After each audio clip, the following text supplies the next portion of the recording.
മരണത്തെക്കുറിച്ച് പറയുമ്പോൾ മുഖത്തിലും ശബ്ദത്തിലും ഒരു കനമരണം.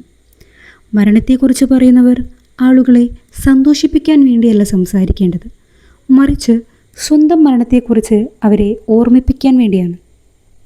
നൂറ്റാണ്ടുകളായി കുടുംബം ആരാച്ചാരുടെ തൊഴിൽ ചെയ്യുന്നതിനാൽ പിതാവായ ഗൃന്ദ മല്ലിക്കിനെ സഹായിയായി പോകേണ്ടി വന്ന മകൾ ചേതന പൊടുന്നനെ ഒരു ആരാച്ചാരായി മാറുന്ന കഥ. KR മേരിയുടെ കൃതികളിലെ ഏറ്റവും ശക്തമായ സ്ത്രീ കഥാപാത്രം. ബംഗാൾ പശ്ചാത്തലത്തിലാണ് കഥ നീങ്ങുന്നത്. പുരുഷന്മാർ അടക്കി വാണിരുന്ന ആരാച്ചാർ പദവിയിലേക്ക് ചേതന കടന്നു പോവുകയും അവൾ അനുഭവിക്കുന്ന മാനസിക ശാരീരിക സംഘർഷങ്ങളെ വളരെ ഹൃദയസ്പർശിയായി അവതരിപ്പിച്ചിരിക്കുന്നു.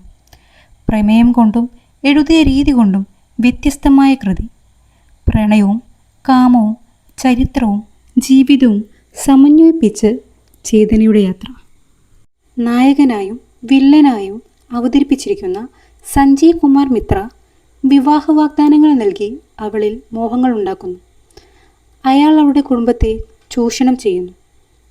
വാർത്തയെ വെറും വിൽപ്പന ചരക്കാക്കുന്ന മാധ്യമങ്ങളെയും വാർത്തകൾ സൃഷ്ടിക്കാൻ വേണ്ടി അധംപതിക്കുന്നവരെയും ഇതിൽ വരച്ചു കാട്ടിയിട്ടുണ്ട്. അതുപോലെ നമ്മെ നശിപ്പിക്കാൻ ശ്രമിക്കുന്നവരുടെ കഴുത്തിൽ കുരുക്കിടാനും ഒരു സ്ത്രീക്ക് കഴിയുമെന്ന് വളരെ ഭംഗിയായി കാണിച്ചു തന്നു. ചേതന വ്യത്യസ്തയാണ്.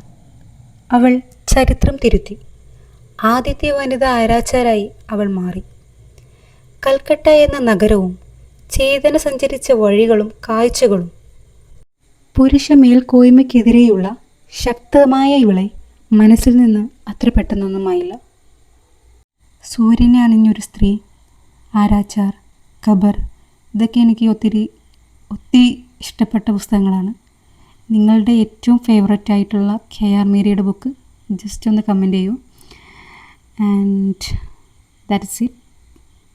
നെക്സ്റ്റ് വീഡിയോ ആയിട്ട് പെട്ടെന്ന് വരാം.